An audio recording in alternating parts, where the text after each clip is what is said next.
نحمده ونصلي على رسوله الكريم اما بعد فاعوذ بالله من الشيطان الرجيم بسم الله الرحمن الرحيم رب اشرح لي صدري ويسر لي امري واحلل عقدة من لساني يفقهوا قولي.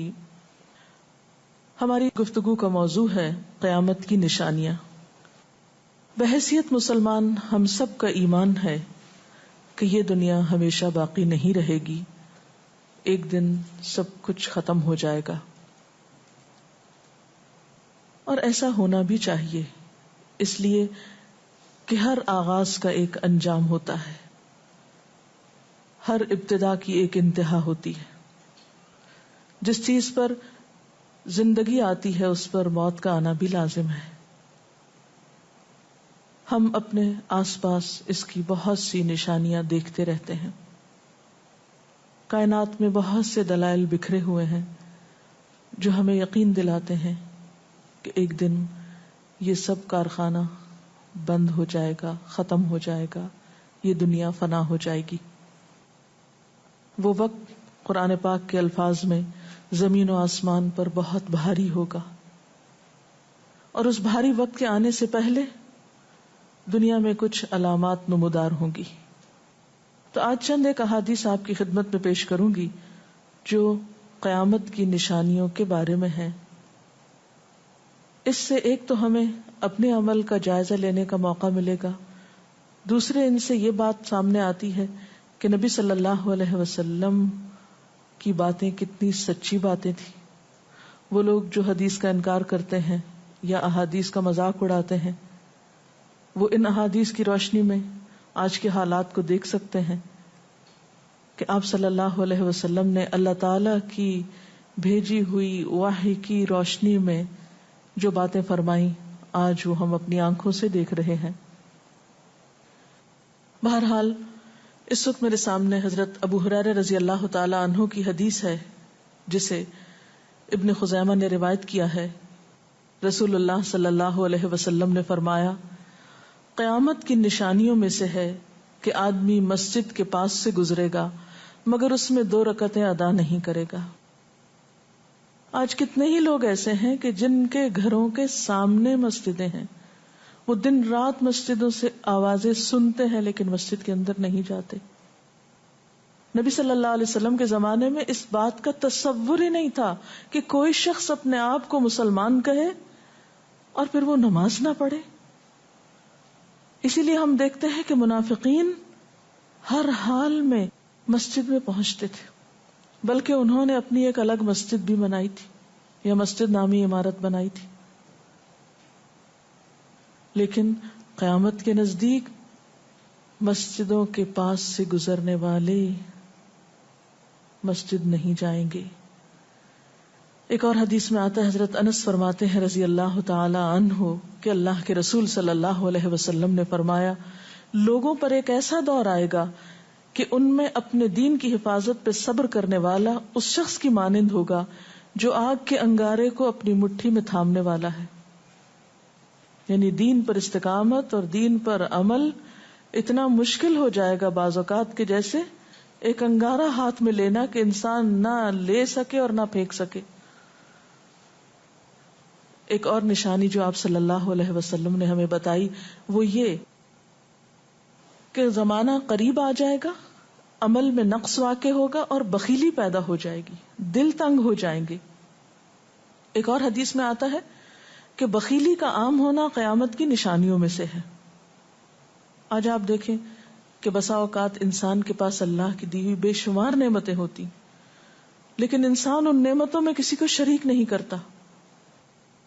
چھوٹی چھوٹی باتوں کو مائنڈ کر جانا، چھوٹی چھوٹی باتوں پہ ناراض ہو جانا، چھوٹی چھوٹی چیزوں کو حد سے زیادہ محسوس کر لینا، یہ سب کچھ شح کی وجہ ہی سے تو ہے، بخل کی وجہ سے ہی تو ہے.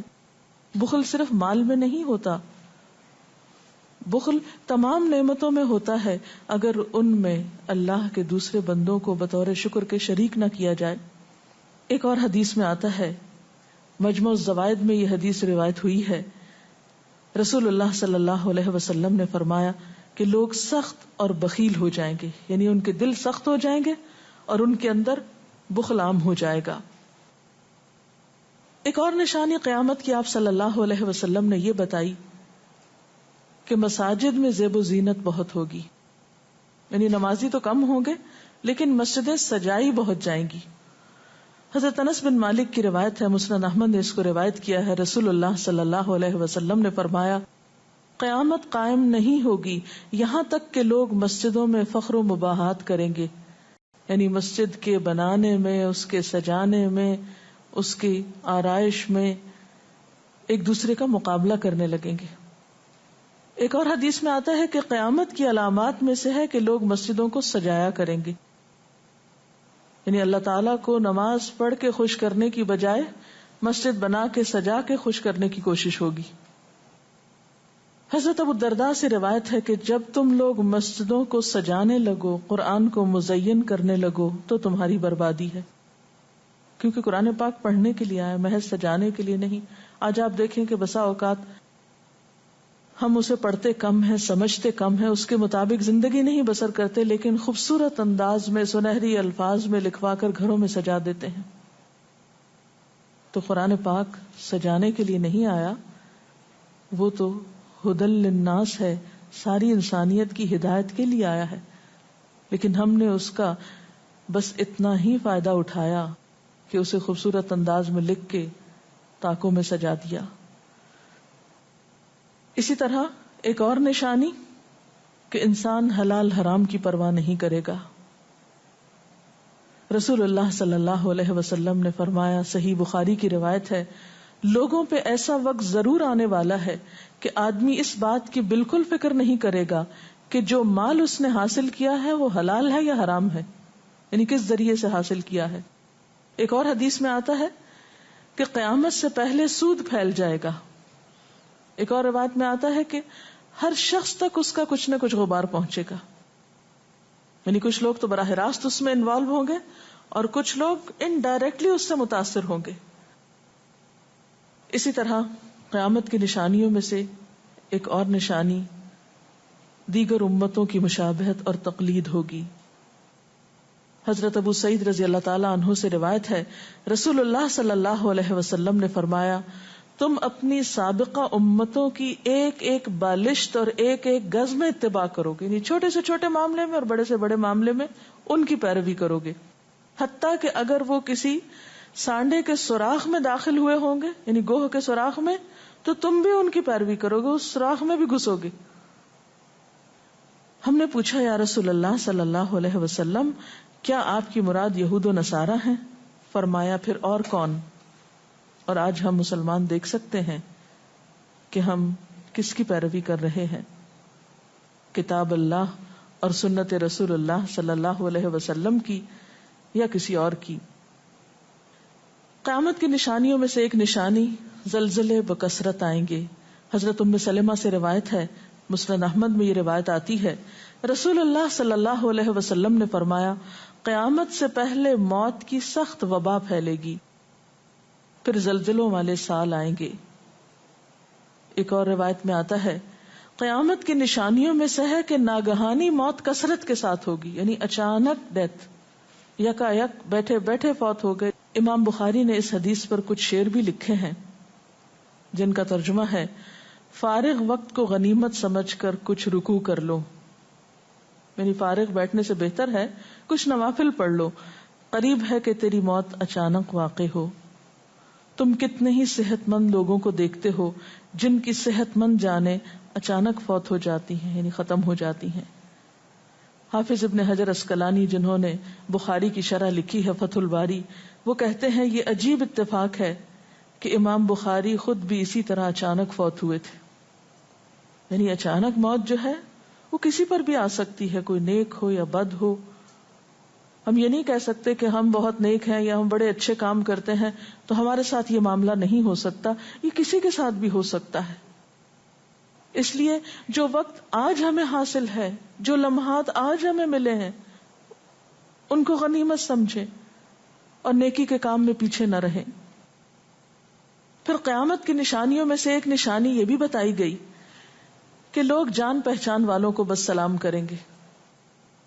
عامر بن اسود فرماتے ہیں رضی اللہ تعالی عنہ کہ ہم حضرت عبداللہ بن مسعود کے ساتھ ایک مسجد میں گئے تو جماعت کھڑی تھی، پھر لوگوں نے رکوع کیا اور ہم بھی رکوع کرتے ہوئے ساتھ شامل ہو گئے۔ اتنے میں ایک آدمی آیا اور کہنے لگا، ابو عبد الرحمن، یہ عبداللہ بن مسعود کی کنیت ہے، آپ کو سلام۔ عبداللہ بن مسعود نے حالت رکوع ہی میں فرمایا، اللہ اور اس کے رسول صلی اللہ علیہ وسلم نے سچ کہا تھا۔ نماز کے اختتام پر کچھ لوگوں نے آپ سے پوچھا کہ آپ نے فلاں شخص کے سلام پر یہ کیوں کہا کہ صدق اللہ و رسول، اللہ اور اس کے رسول صلی اللہ علیہ وسلم نے سچ کہا۔ ابن مسعود نے فرمایا، میں نے نبی صلی اللہ علیہ وسلم سے سنا کہ قیامت کی نشانیوں میں سے ہے کہ سلام صرف پہچان والوں کو کیا جائے گا۔ یعنی آپ کسی مجلس میں جاتے ہیں، مسنون طریقہ کیا ہے؟ اگر آپ کسی گیدرنگ میں جائیں، سب کو بیک وقت السلام علیکم کہیں، لیکن بہت دفعہ آپ نے دیکھا ہوگا کہ لوگ آتے ہیں، سب کو نہیں پوچھتے، ان میں سے جو جان پہچان والا ہوتا ہے اس کا نام لے کر بس سلام کرتے ہیں۔ پھر اسی طرح ایک اور نشانی یہ کہ لوگ دعا اور طہارت میں زیادتی کریں گے۔ حضرت سعد رضی اللہ تعالی عنہ سے روایت ہے، انہوں نے سنا کہ ان کا بیٹا اس طرح دعا کر رہا ہے، یا اللہ میں تجھ سے جنت کا سوال کرتا ہوں، اس کی نعمتوں کا سوال کرتا ہوں، اس کی رونقوں اور تر و تازگیوں کا سوال کرتا ہوں، وغیرہ وغیرہ، اور میں آگ سے تیری پناہ مانگتا ہوں، اس کی زنجیروں سے اور طوقوں سے پناہ مانگتا ہوں۔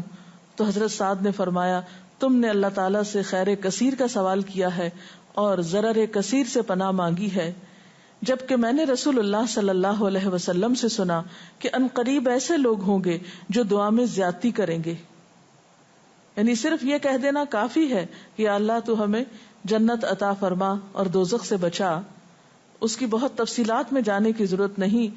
جب جنت میں داخل ہو گئے تو سب کچھ نصیب ہو گیا، اور جب جہنم سے بچ گئے تو سب سے بچت ہو گئی۔ پھر آپ نے یہ آیت پڑھی، اپنے رب سے عاجزی سے دعا مانگو، یقیناً وہ زیادتی کرنے والوں کو پسند نہیں کرتا۔ یعنی دعاؤں میں زیادتی اور اس قسم کی تفصیلات یہ پسندیدہ نہیں ہے۔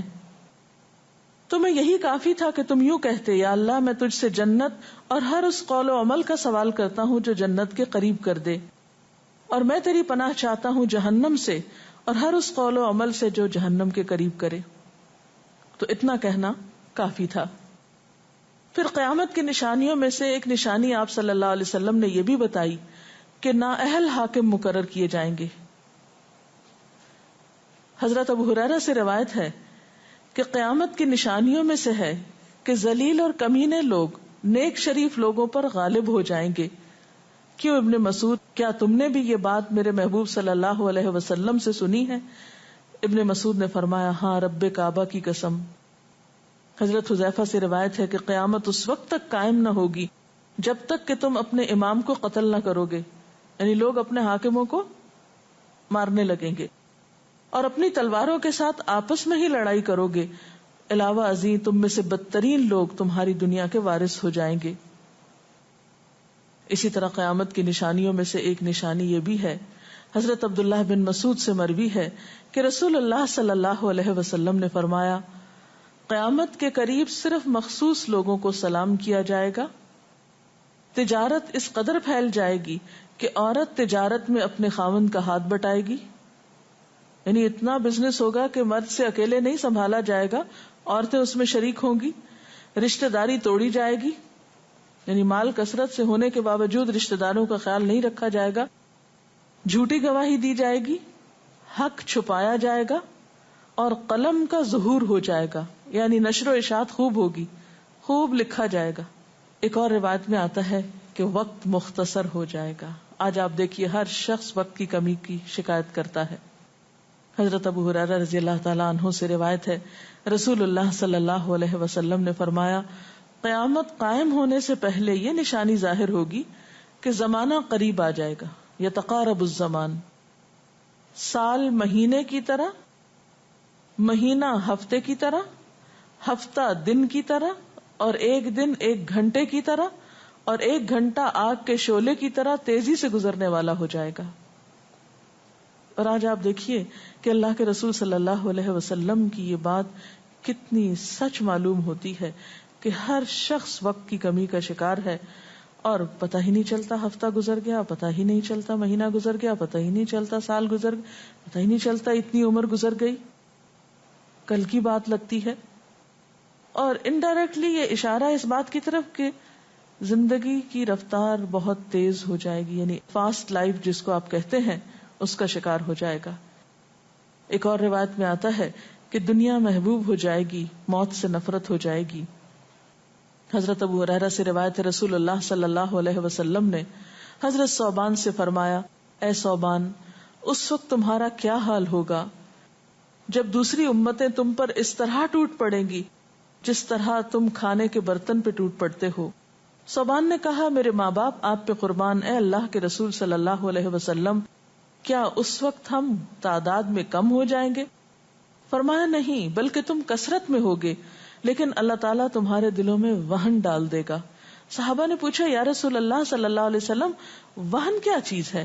آپ نے فرمایا، دنیا سے محبت اور جہاد سے نفرت. اور ایک روایت میں آتا ہے، دنیا سے محبت اور موت سے نفرت. اسی طرح نیک لوگ آہستہ آہستہ کم ہو جائیں گے.